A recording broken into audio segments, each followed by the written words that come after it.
Hello friends, let me take you through the steps, paints and processes I use to get my Nixe from basic primer to having the desert pink and white ID bands to this level, right up until we start weathering.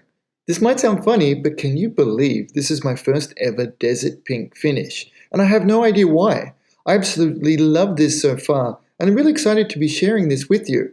It's another little piece of my history with the Ma.K property, but shared with my wonderful supporters. How cool is that? Let's start at the beginning. Mr. Color Flat Black, number 33. It's a fantastic place to start. Named with great deference and respect after the one and only Humbrol number 33 Flat Black, that most magical of flat black paints. Oh, so manly. No doubt you've been introduced to my Mr. Color Flat Black dish before, which has accompanied us on many an adventure, and today we start another. We'll need a bit of a top-up. First I'll add a little self-leveling thinner from my custom shaker bottle. Whilst the bottle says Mr. Color self-leveling thinner, it does actually contain T07 moderate thinner from Gaia Notes. Don't worry, they are both equally good, and if anything, I try to get the Gaia Notes version for personal reasons of nostalgia. Performance-wise, I don't think there is anything in it. It's also interesting to see that after working out of this bottle of thinner for most projects over the past 4 years, that it's still over half full. Economical.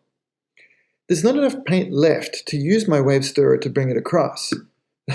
So the Marvel Universe has ruined me because all I can think is, hey big guy, the sun's getting real low, so I need to pick up another one, another paint dish, not another Marvel Universe. I'm good with that. I'll use a larger brush then to bring some paint out of it and thin it all in one go. Testing it on the side here, and it's looking about right. First try there, Linc. You has the skills. This time I'm looking for a more mottled finish, so planning to use a larger, rougher, splayed brush with more of a dabbing rather than brushing motion. It's turning out nicely too. Using my best know-it-all modeler voice, I know I should be selling you the idea that this is the best paint to use, this is the best brush to use, and this is the best way to apply it. But as you and I know, this is just not the way it works. There is no best thing. Being good with many kinds of brushes, paints, and tools makes us demonstrably durable with being able to switch based on availability. And dare I say it, whim. Yes, even when we don't have access to our bestest of things, the truth is that you and I can paint pretty much anything with any kind of brush and any paint. We can. Well, especially me. Am I allowed to say that? Okay, this simple step is done, so let's finish up. First I'm going to place my brush down, then I'm going to cover the working dish with a larger clean dish. It slows down the drying, keeps fumes low, and stops it from catching dust. That's really it, and we can step away from our bench. I love this simplicity. Here it is, the colors pre-chosen for the Nixe. It's based on a Canon palette with the addition of Gundam colors, Shah's pink for the highlights, brown base, off-white for the ID bands, field grey for the weapon, which should contrast very nicely with the desert pink, and finally RLM grey violet for background details, cockpit interior, and so on. As you can see, it's a lovely and visually pleasing colorway, nice and balanced, and I'll work with these with a start loose and finish tight process, and let's see how we go. Let's start with the classic brown from Mr. Color. It's a very common color for Ma.K, and I could start off with my dedicated dish for it, but that would be too obvious. Instead, let's start here with the mismatch of red type colors in this dish. There's already a kind of pink, might be from the White Knight, I think. There's some Azuki purple from the Red Beret Grimoire, and some straight bright red from something, I really don't remember. But starting off from a randomized palette like this gives us a different baseline and will be an easy way to build in some happy custom colors right off the bat. Remember this brush from the flat black step a minute ago? No, I haven't cleaned it, and you'll see the little bit of magic that brings us here as we mix up our brown base. It cleans off and adds exactly the right amount that we didn't know we needed into our brown. It almost looks like a mahogany, but as we mix it in and pick up some of the older paints, it will produce a wonderful custom color for us. Do you also enjoy the idea of working with highly unique colors? It will also mix and blend over time as we paint our Nixe and pick up different colors. Brilliant! Interesting and super cool. I just love this process. Straight into it, you can see my touch is just a little softer and the paint is slightly thinner than before with flat black. Using the brush at a slight angle is more comfortable, and I'm attempting to blot and apply light touches of paint in a mottled pattern.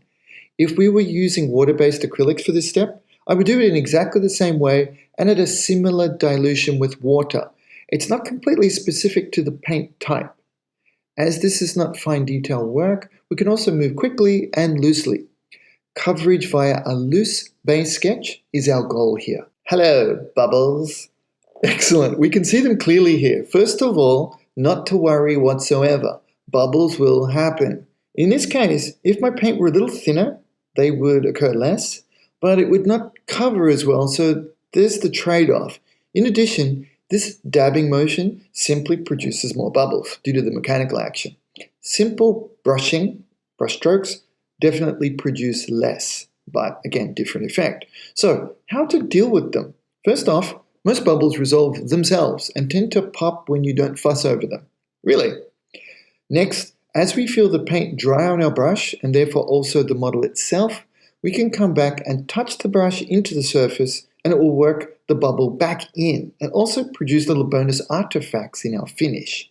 Lastly, and yes, I will show you this as well, we can then come back in the weathering stage and sand our surface to enhance those artifacts, as well as clean it up and improve it to our liking. Yes, it's never just one simple step with paints like this. It's a wonderful and almost living finish all the way to the end. So in short, keep an eye on the bubbles, but don't let them deter from your experience. We can always fix them at any stage. A little fine-tuning in spots here to allow some black poke through that will remain even up until the bright pink stage. In this moment, I am again inspired by how much freedom the humble brush provides us. Always be experimenting, and I'm sure you will enjoy it along with me. It's looking pretty rough right now, but my only goal is to make this okay looking. If I can achieve that, then I will be more than happy. The first stage is done with mottled brown, and it's looking really good to me already. Next, let's then continue along with our pink highlight stage and apply it in much the same way with a loose, wet coat that will allow it to intermix with our base colors, both in our dish and on the model surface itself. It's the next morning, and amazingly, the brown is still a little wet, a little open. Let's add a little thinner and mix in our Shah's pink. It looks a little nasty so far, but hopefully it mixes well and into something a little more aesthetically pleasing. Starting on the feet, let's paint on our not quite fully mixed paints, and instead of coming down to a smaller brush, let's keep going with the large brush. In my mind, I want to experiment with more mottling in my finish, as it's quite popular now. Once you've been in the hobby for a bit, you will see exactly what I mean with the different trends and looks that come in and out of popularity. This is interesting and fun, and we can have the wonderful opportunity to both improve and update our skills. I love it. So here on the foot, I'm trying a slightly more wet, large brush mottle application, for want of a better way of describing it, and I'm quite enjoying this slightly different approach. In fact, I like it so much, let's do it again. Here on the gun arm, our paint is a little thick, so let's come back and rework it a little. It's encouraging me to change up my brushwork into a kind of side stipple whilst reworking the surface, in what I believe many painters refer to as wet on wet. It's producing a really kind of micro mottle, which looks very cool for the scale and size of the piece. Another thing I'm enjoying here is that I am able to paint from way back. It's not close up and tiring. It's very loose and relaxed. Thinning my paint every now and then helps with the flow. Here's a great example on the hatch cover in a very time-efficient manner. Again, this doesn't need to be lacquer for this stage and application. We could also use water-based paint here, but I would thin it a little more with water. Even using this large brush works because we can then choose to use a smaller section of the brush, and it improves our brush control no end. This is all kinds of wins for our skills. On the main body, let's now keep our process going by leaving some chips. Our paint is a little thinner here, and we do need to slow down a little for accuracy, but that also has the bonus of producing fewer bubbles. Nice work, Linc. You managed to see all kinds of win in your constant fails. Don't worry if you accidentally get a little of your pink on the cockpit interior. We can easily do touch-ups with a flat brush afterwards. There are always ways to do touch-ups. Speaking of flat brushes, let's start varying up our brush strokes with a flat brush. As the brush is in a nicer condition, it will hold less paint, but it also allows us to layer on some quite wet paint with flat strokes, as well as flat dabs for a softer and smoother application. Also, when we layer on paint in this way, it can produce some secondary effects for us, as the wet paint reactivates our underlayers. I don't think it's something we should really plan for so much as enjoy and appreciate as it happens, and it's just fun to experiment with. You can see the different outcomes here with more mottled on our right and wetter and smoother on our left. This will ultimately be visible to our brain at the end and add interest and variance, which is super important for our model finishes.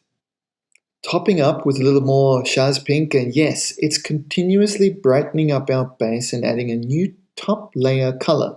Fascinating process, isn't it? With so much more life and character than just one straight coat. Although it is a tad tedious, the results and time alone, in a Zen-like mindset, are priceless for me. A really good time to unwind. Sometimes it's just nice to sit and paint and let our minds run free. With adequate ventilation, of course, otherwise you may not notice the little dark path you're going down. Now let's do some fast-moving glazes with our larger flat brush. These overbrushes will start to firm up our final look, add some vectors and tighten up our finish. Also, being relatively thin paint, they will also be handy during the weathering process. Please look forward to that video too. You will notice that I performed these brush strokes quite quickly so as not to give the paint enough time to reactivate the underlayers. And the cross-hatching is to run the vectors across one another so as not to leave too obvious brush strokes. You do need to hold back though and allow some brush strokes to remain visible. I know it's hard, but it seems to blend them in and the finish faster than trying to do it too quickly by retouching like we would with, say, water-based paints.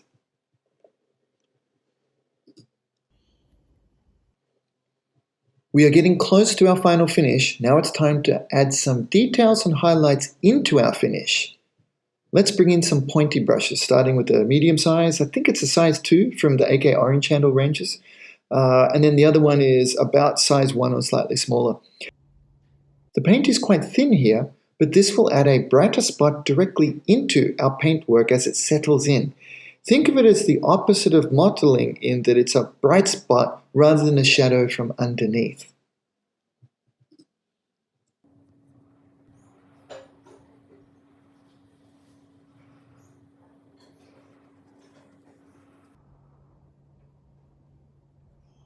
Lastly, and this is not a necessary step at all, but I just felt it needed a slight tidy up. A final airbrush layer with over-thinned pink, maybe twice as much thinner as usual. This is definitely not a standard color coat, but designed to help smooth the finish and add a very thin highlight, which, again, you will see me take advantage of during the weathering process. Yes, it might sound a little odd, but it really does work, and I will share this with you very soon. Here on the hatch, you can see the finish before this step. Yes, we can also move forward with this look, but I wanted it just a little tidier this time. Yes, we could also do this via brush, but pink is a tough one. It's all white and red, which are some of the toughest colors to hand brush. This step saves us a great deal of time and gives us the best of both worlds, which is between the hand brush and airbrush. As you can see, it's quite thin and wet, and there's not much color going on. Here's where I am stepping back, and you can see that it's gone on more like a very thin glaze. Yes, we can do this with a brush, but, well, the airbrush is exactly the right tool that can do this, and there's little to no risk of digging up our wonderful hand brush effects that we've laid down previously. Perfect use of the right tool. Here's a comparison with the gun arm before it's been smoothed over, for example.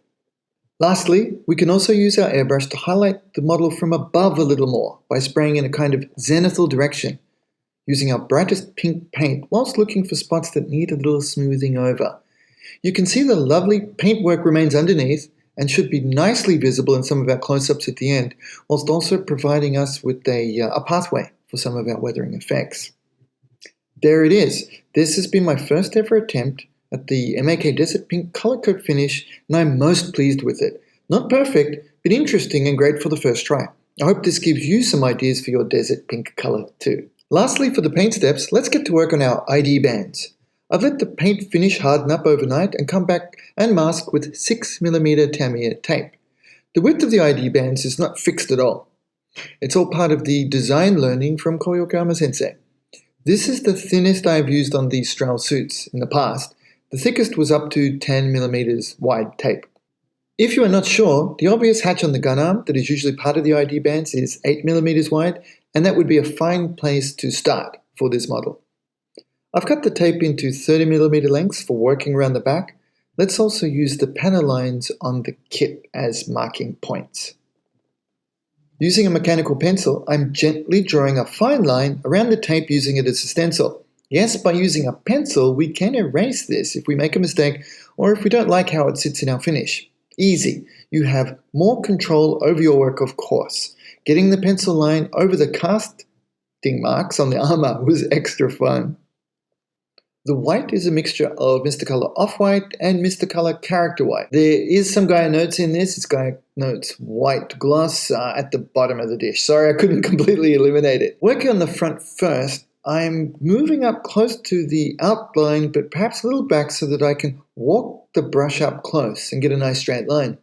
My paint mix is a little weird this morning, so as you can see, the brush is loading more than normal, but all good. Let's make it work and improve our skills. Yes, it's exciting and a little scary. I was also thinking to mention to you that you don't need to use lacquers for this step, and we would be fine to use water-based acrylics here. Please remind me next time to also show you that version in a future video. Working within the little boxes of outlines gives us nice and easy targets. I'm doing my best to stay within a smaller area and work the wet edge out and time it so that my brush is starting to run dry just as I need to do the sharpest sections, corners and so on. Try to avoid doing them first when your brush has the highest paint load. Start more towards the middle or back from a line and work up to it, gauging your paint and brush performance. Who needs masking anyways, right? We've got this. When painting over some sections, at the very back here, I've spread the paint quite thin and left some bare patches as well. The idea of not quite enough paint to go around for the team always entertains me. This is another detail I'll be improving in the weathering stage, and it will all come together and start making sense for you too. And there we have it. It's not bad. It's quite rough version for me, and now let's see if I can bring it all together for a pleasing finish.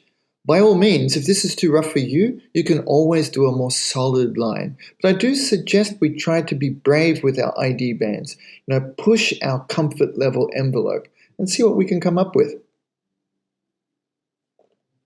Next up, I'll be painting the figurehead and weapon and sharing that with you very soon. Thanks always, guys. More soon. Bye for now.